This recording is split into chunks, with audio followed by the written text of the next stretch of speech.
The Legacy Files with Grant Cameron. Good morning, good afternoon, good evening, wherever you are in the world. This is Grant Cameron, and I'm talking to you from Vancouver, Canada. And I'm joined by my co-author and assistant, Desta Barnaby.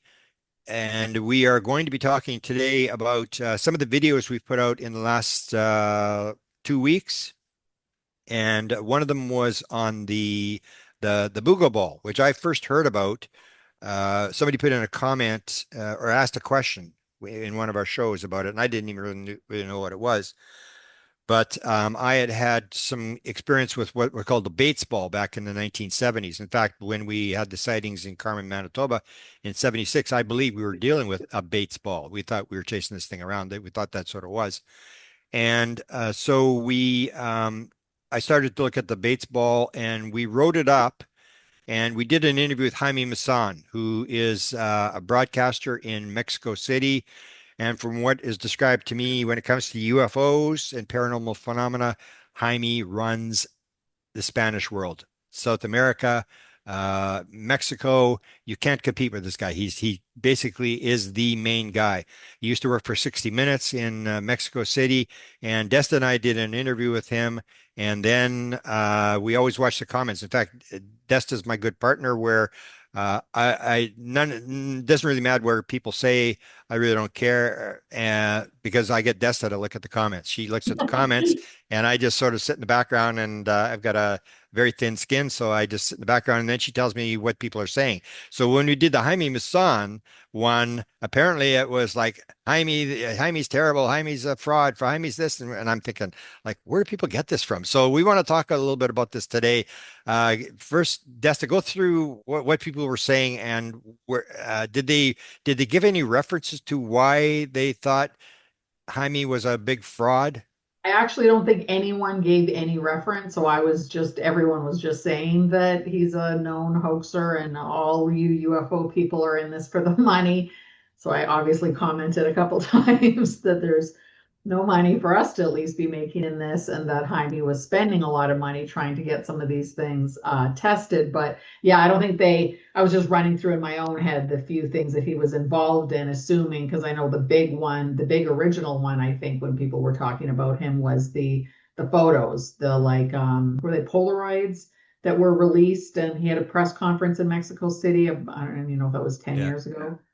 But I don't think that was ever resolved. There was no and real resolution to that. It's almost like the UFO mystery that people talk about it, but there's never a real solid answer at the end.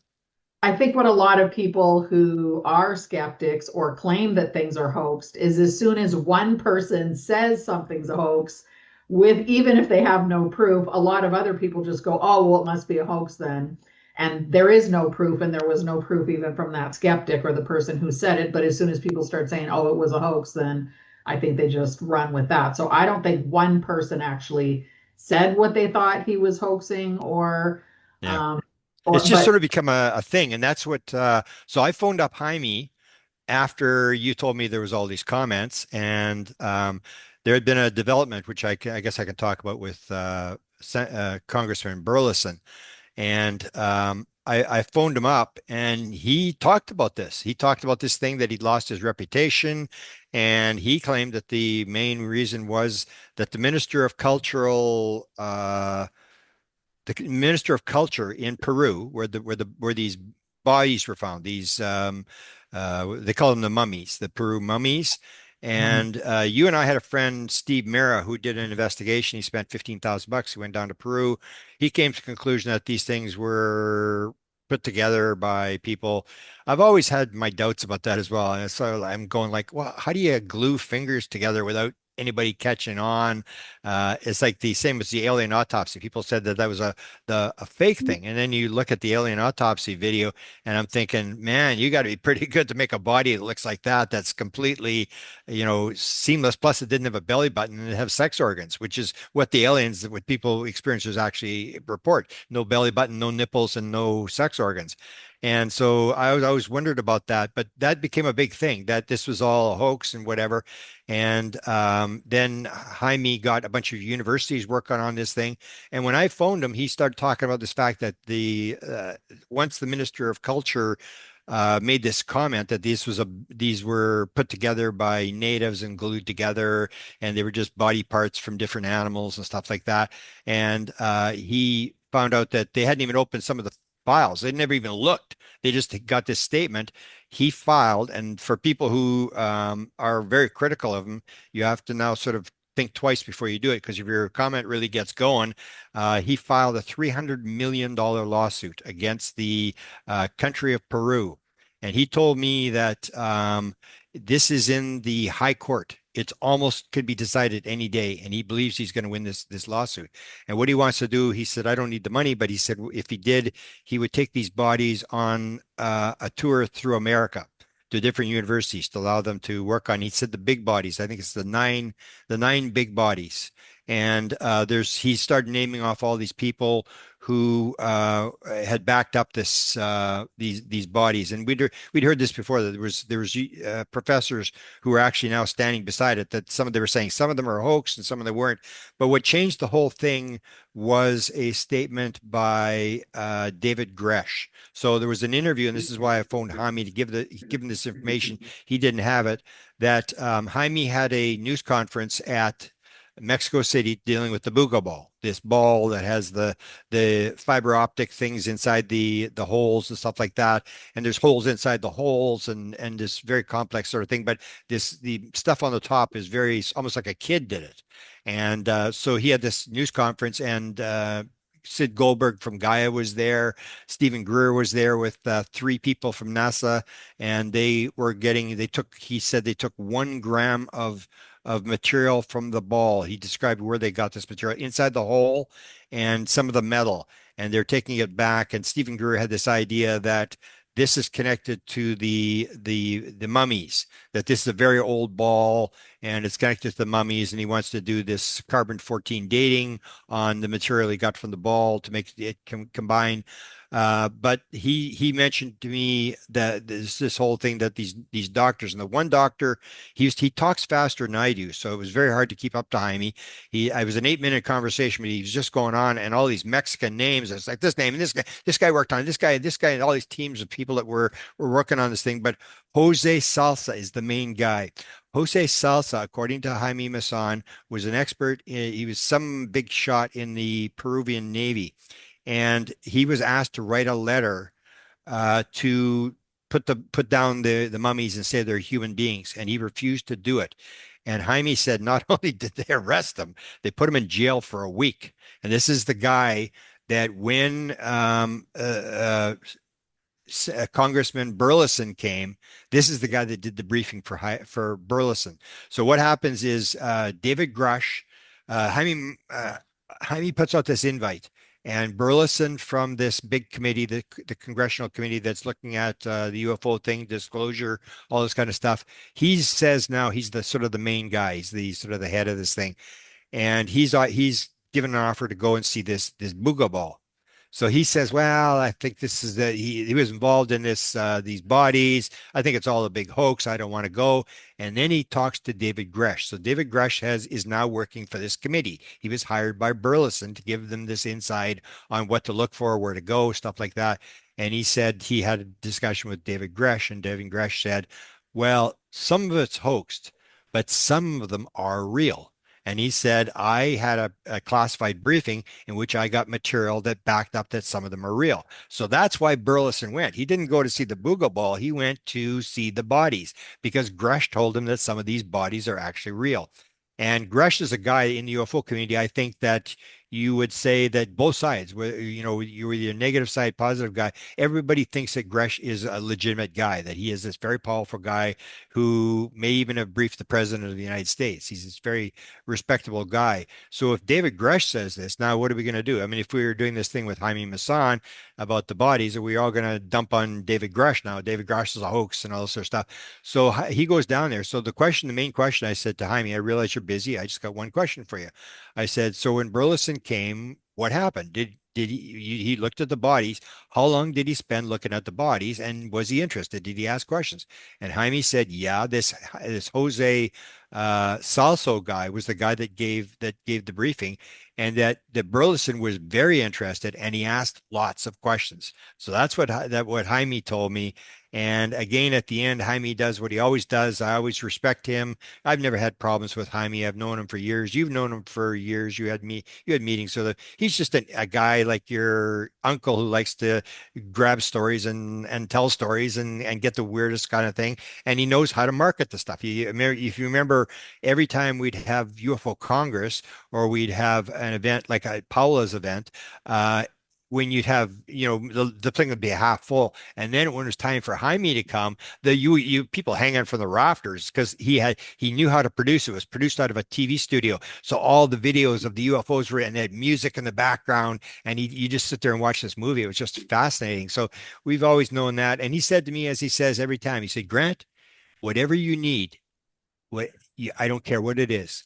I'll get it for you. I'll help you out. And so when he says that at the end of the interview, just fascinating. So we're sort of updating him, and he said he was going to put this latest part about the congressman being very interested, and David Grusch backing up this into his latest TV show. And we're going to be following his TV show, and we'll update people as to what's happening on this, because this is like a big story now. The fact that these beings, some of them may actually be the real deal, which changes everything. And I actually, we can bring this up. I've always been interested in the DNA thing. Why is the CIA collecting DNA from Chris Bledsoe and John uh, uh, uh, Peniston and Burroughs and all these guys? Why are they doing this? And there was the CIA guy, John Ramirez, had come forward and said that he had been at a meeting that had been hosted where they basically stated a briefing where they basically stated, yes, they had DNA and there are hybrids. And so this comes to the idea, and I actually wrote John Ramirez back, and I said, okay, so if they have DNA and the beings are close enough that they can actually crossbreed with human beings, then what about the fine tuning problem in the universe? So the whole idea is the Big Bang, the thing all comes out and all this stuff, goes out and is all going to go back again. And it's all random. It's happening by accident.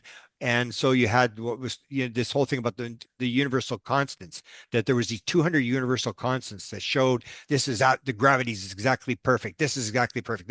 And the universe wouldn't have existed if this had been 1/100% out, and all these things. And even Stephen Hawking at one point said that was one of the things that made him sort of doubt his atheism, that how could all these things be so close? And it's called the fine tuning problem. Like, how do you do this? But I would maintain that this is one of the main reasons that the UFO thing has been covered up, is this whole thing that Jim Semivan talked about. It's indigestible. If you suddenly realize that they have DNA, then the question is, how could you have DNA form here after billions and billions and trillions like 13 billion years of accidents to create a human being, and that on another planet you had the same accident, you had the same thing at the end, the beings and they have DNA the same as us and stuff like that. Then it would sort of indicate that if you've got stars there, you got stars here. If you got galaxies there, you got galaxies here. If you got oxygen here, you got oxygen there.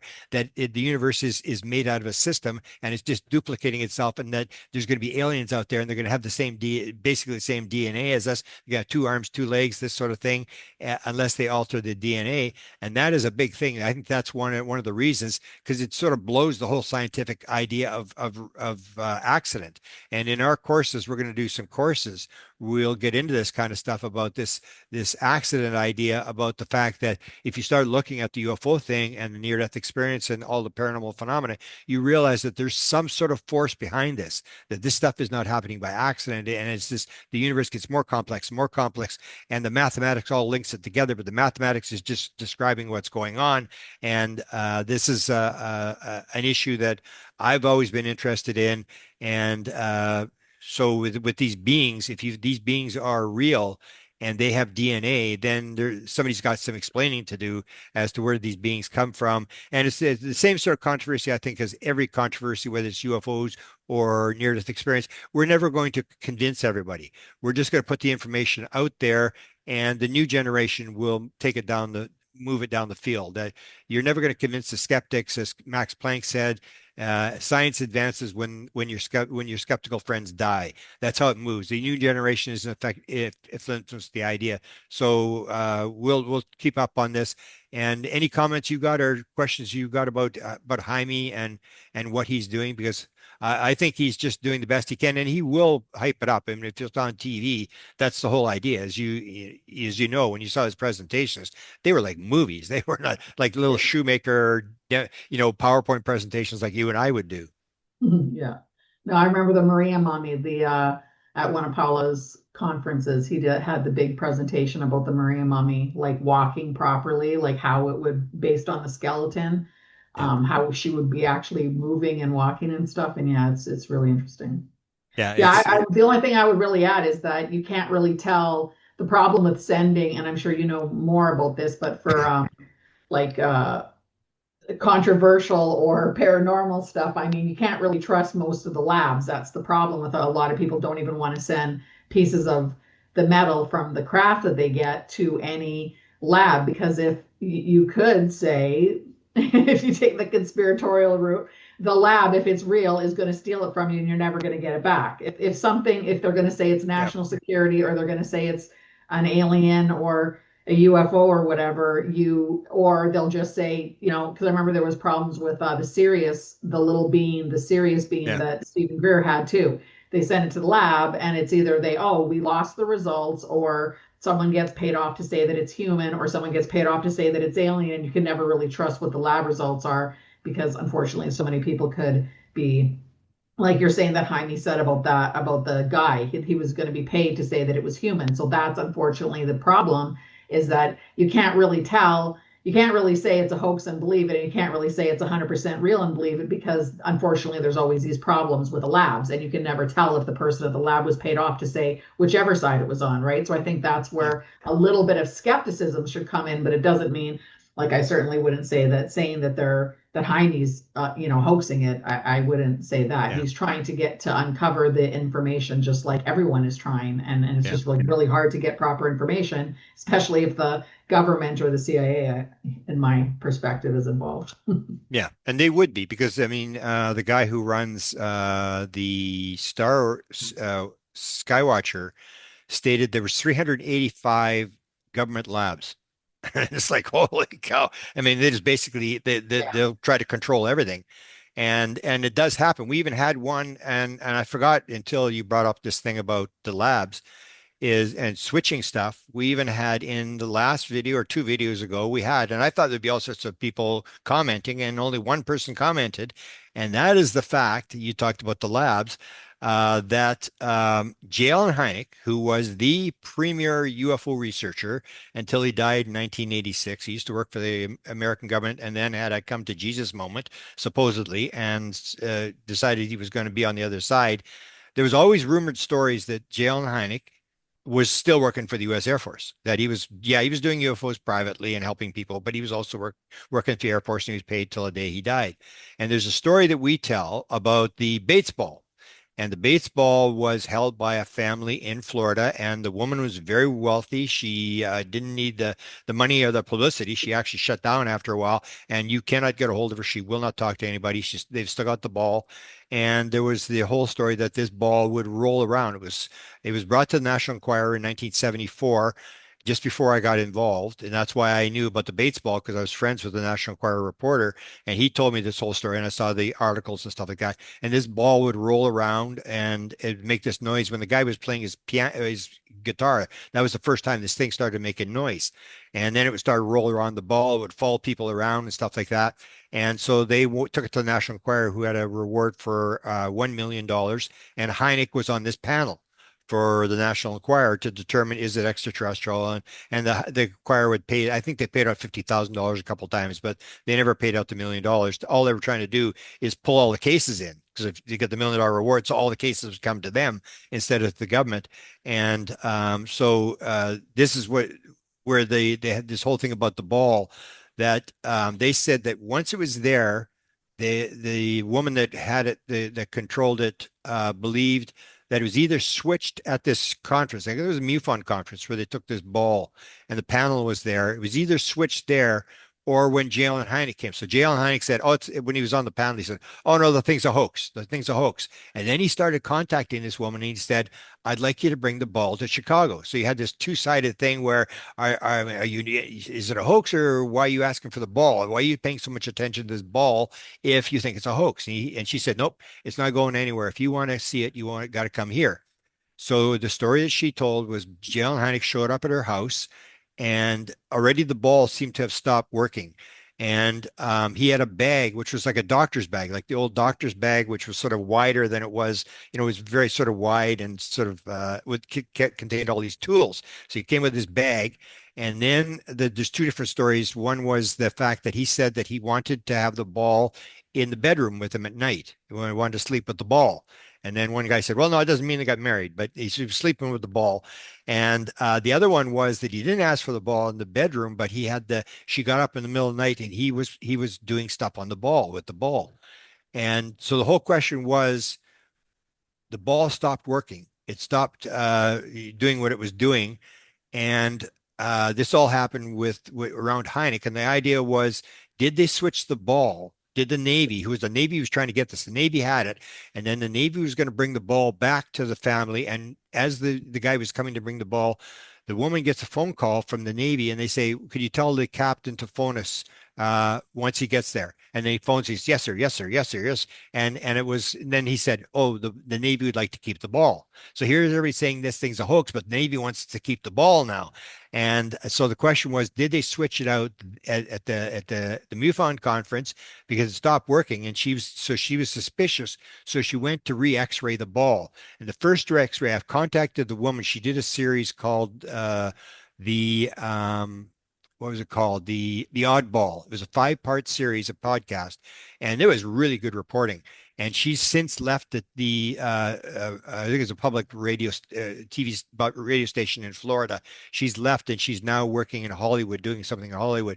I've contacted her to try to get her to describe what happened after all these events took place, because she was on top of it and she had the x-rays. She had photocopies of the x-rays. The original x-rays were destroyed. The woman was so upset when she looked at the second x-rays. So the first x-ray, there was no seam in the ball. So the whole thing was the ball had no seams.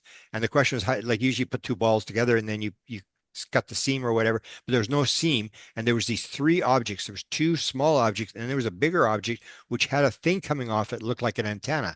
So that's what was described on the first x-ray. But after Heinik was there, the ball wasn't rolling around anymore. So she took the ball back and had it x-rayed again. And this time there was a seam in the ball. And the two small balls appeared to still be there, but the big ball with the antenna had been pulverized. And this might be the thing that the Navy got the ball, they opened it up, they pulverized the antenna thing so it wouldn't make contact with whoever it was making contact with, seamed the ball back up. And Heinik was the person who actually made the switch. He took the ball, they had given her a phony ball when they switched it at the MUFON conference, and now they had to give her the real ball back. So they went and Heinik made the switch in the room. He brought the real ball, which had now been destroyed, that pulverized, and switched the ball off. And she was all furious about this whole switcheroo taking place. And I'm missing the last part of the story. Wait, can you remember what the last part of the story was, where they had oh yeah, the other thing was, so this idea where Heinik had switched it, and there was Paul Heinik, who's working for Hollywood now, he's doing a series on Heinik, the Blue Book study. And so she phones him up. This reporter phones him up. She says, hey, you made a statement in one of your lectures that you had a ball in the basement that came from a famous Florida case, and that would be the Bates ball. And then he says, well, yeah, we had this thing in the basement. We didn't know what it was. We used to kick it around. We didn't know what it was. And then she says, well, there's a famous case, the Bates ball. And then Paul Heinik says, are you saying that my father was a UFO kleptomaniac? And she goes, well, no, yeah, really. Yeah, I'm saying that. And the three sons all agree that Heinik had this ball in the basement. And in fact, the one kid said not only had one, they had two balls in the basement. So here's this whole new mystery and talking about this thing about, is the person working for the government? Is they not working for the government? Are they switching stuff? And this is a prime case. And there's no doubt about the fact that they had these balls, whatever they were, in the basement. And so you and I are sort of cataloging other balls that are around that have been around. And even Heinik has another one. And we discussed this this latest YouTube we did, and nobody commented on that either. They're saying, "Oh, the ball's a hoax. It's all garbage. These balls, they're not UFO." And yet, the one of the guys who was a producer working for Willie Nelson in Florida had one of these balls, and he was going to produce it for investigation. And when they went, he said, "Oh, it's already gone for investigation. Brandon Fugel at Skinwalker Ranch has the ball, and he's going to investigate it." So this is another thing that people can look for, is this idea of these balls. We used to call them monitors. That's what the Canadian government called them, where they would drop these things off. Instead of having a big craft moving around, they would have these little tiny balls that would move around and would record what was going on. So I was kind of surprised in the comments that only one person commented on Heinik, because to me that's a bombshell that Heinik was for sure. There's something going on, that he had these balls in the basement, and that the people that were involved in this case all believed that Heinik had switched this ball, either stolen it or switched it. Yeah, that's interesting. It's a bizarre world. That's when you get into this whole thing. We'll put this sort of stuff out and we'll develop this, because I'm still trying to get a hold of the reporter and see if I can actually get the x-rays. So she's got apparently she's got a photocopy of the x-rays that she took around. And for anybody that wants a real good, I think it's about 4 hours long, but Oddball is a podcast that people should listen to, that talks about this Bates ball, which I was very familiar with in the 1970s. And I talked to Bob Pratt, who was the reporter at the time, and I'll guarantee you, I talked not at the time, later, because I kept contact with him by letter mail through the years. And when I asked him about the Bates ball, there was no doubt to his mind there was something going on here. This ball was very weird, and he was a pretty straight up shooting guy. So he didn't say what he thought it was, or there was no conclusion. And he said there was no money awarded or anything like that. But if it had been a fraud, Bob Pratt would have told me that he thought it was a fraud. He didn't say that. So we'll leave it for that, and we're going to go on to our next episode. Thanks for taking time to listen, and keep track for our Patreon that'll be coming up, where we're going to put some stuff that we've never published before, and we're going to have some courses, and we're going to have some giveaways, and we're going to try to get as much material up as we can. And the presidential UFO website is going to be revived on that site. So stay tuned for upcoming events. And Yeah. thank you, Desta, for what you do. And thank you, Matt, for helping us with all this technical stuff. It's beyond this 71-year-old guy. I can't do any of this stuff. So we need guys like Matt. But unfortunately, we have to sort of pay him a little bit, minimum wage, so he can do this stuff. Otherwise, he'll not be able to pay his mortgage and he'll be out in the street. Exactly. All Okay. right. Thanks, Desta.